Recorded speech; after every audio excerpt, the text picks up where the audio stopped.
আমার কোনো শোক নেই, আমার কোনো বিষাদ নেই। হে কুরুবৃদ্ধগণ, আপনাদের নীরবতায় আমার কোনো ক্ষোভ নেই। পিতামহ ভীষ্ম, ক্ষমা করবেন, আপনাকে প্রণতি জানাবার স্থিরতা আজ নেই। আর কর্ণ, তোমার জন্য ঘৃণাও বড় বেশি মনে হয়। আর হে আমার পঞ্চস্বামী, আর্যাবর্ত বিজয়ী বীরশ্রেষ্ঠ অর্জুন, শক্তিমান ভীম, নকুল, সহদেব, আর আপনি ধর্মপুত্র, আপনারা আমার কৃতজ্ঞ অভিবাদন গ্রহণ করুন। আমি সর্বজ্ঞা নই, যজ্ঞভূমির অগ্নি থেকে আমার জন্ম, ধর্মাধর্মের ক্ষুরোধার পথ আমার অজানিত। আর্যপুত্র, আপনার বিচার তাই আমার পক্ষে ধৃষ্টতা। আপনার কোনো বিচলন নেই। আপনার ধর্ম আপনাকে রক্ষা করেছে বিকার থেকে। কৃতজ্ঞতা জানান সেই ধর্মকে। ভীমসেন, তোমাকে আমি ভালোবাসা দিইনি কখনো, তাই তা ফিরেও চাইনি। শুধু তোমাকে আমার জিজ্ঞাসা ছিল ফাল্গুনী, ঊর্ধ্বচারী মৎস্যের ছায়ালীন চোখের থেকেও দুর্লক্ষ কি দুর্যোধনের বুক? বলো সত্য করে। প্রেম নয়, শুধু পৌরুষের আস্ফালনই ছিল পাঞ্চালী বিজয়ের পটভূমি। কিন্তু মিথ্যা প্রশ্ন। আমি জানি তোমার কোনো উত্তর নেই, যেমন নেই কোনো ভালোবাসা। তোমার শুধু আশা আছে। কৈশোর থেকে তুমি জেনে এসেছ বীরভোগ্যা পৃথিবী আর রূপমুগ্ধা নারী।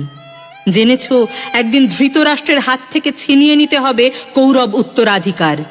জেনে এসেছ যেখানে যা কিছু সর্বোত্তম, সেখানেই পৌঁছতে হবে তোমাকে। শুধু এই কুমারী লক্ষ্যের দিকেই তোমার দৃষ্টি, ধনঞ্জয়। তাই অনায়াসে তুমি সরে যাও এক নারী থেকে অন্য রমণীতে। তোমার পূর্বপুরুষেরা যেমন একদা এক তৃণপ্রান্তরকে নিঃশেষ করে চলে যেতেন বনান্তরে। এই দূত সভায় দাঁড়িয়ে আমাকে জানতে হলো, নারী শুধু কয়েক প্রহরের বিলাস সঙ্গিনী। মণিময় হার, শত সহস্র তরুণী দাসী, দান্ত, মাতঙ্গ, গন্ধর্ব প্রেরিত অশ্বযূথ, আর আমি পাণ্ডু পুত্র বধূ। এক পংক্তিতে দাঁড়িয়ে আমরা সবাই অপেক্ষায়। পিতৃগৃহে যেমন দেখেছিলাম আহারিনীরা দূর গ্রাম থেকে নিয়ে আসে তাদের পসরা, আর তার উপর ঝুঁকে পড়ে লুব্ধ ক্রেতার দল, আমাদের ব্যবহার করার জন্য তেমনি উন্মুখ হয়ে আছে যারা আমার পতির আত্মীয়। আর আমাকে, আমাদের বিলিয়ে দিচ্ছে যারা, তারা আমার পঞ্চস্বামী, বিবাহের মঙ্গলসূত্র হাতে বেঁধে যারা একদিন আমার উপর নিয়ম সিদ্ধ করেছিলেন তাদের অধিকার। না, শুধু এই রত্নমণ্ডিত সভাগৃহেই নয়, আরো আগে আমাকে জানতে হয়েছিল আমার কোনো বাসনা নেই, নেই কোনো নিজস্ব ইচ্ছা। অর্জুন, প্রথম দেখার মুহূর্তে আমার হৃদয় দিয়েছিলাম তোমাকে, অথচ আমার শরীরকে প্রথম আলিঙ্গন করলেন ওই মহাভাগ যার খ্যাতি ধর্মপুত্র বলে। ইন্দ্রপ্রস্থর সৌধ শিখরে যখন আছড়ে পড়তো নববর্ষার জলধারা, যখন আমার কামনা ছুটে যাইত তোমাকে, আমার অনুৎসুক দেহকে তখন আকর্ষণ করত অন্য কেউ, যে আমার স্বামী।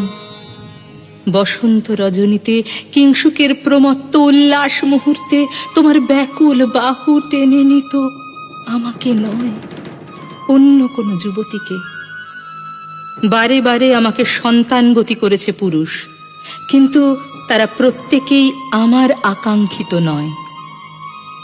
কোনো প্রার্থনা নেই আমার। কুরুবৃদ্ধরা বিলাপ করুন, জ্যেষ্ঠ পাণ্ডব প্রহর গুনুন, কোন পুণ্যলগ্নে ধর্মরাজ্য নেমে আসবে মাটিতে। ভীম, অনুগ্রহ করে স্তব্ধ হও।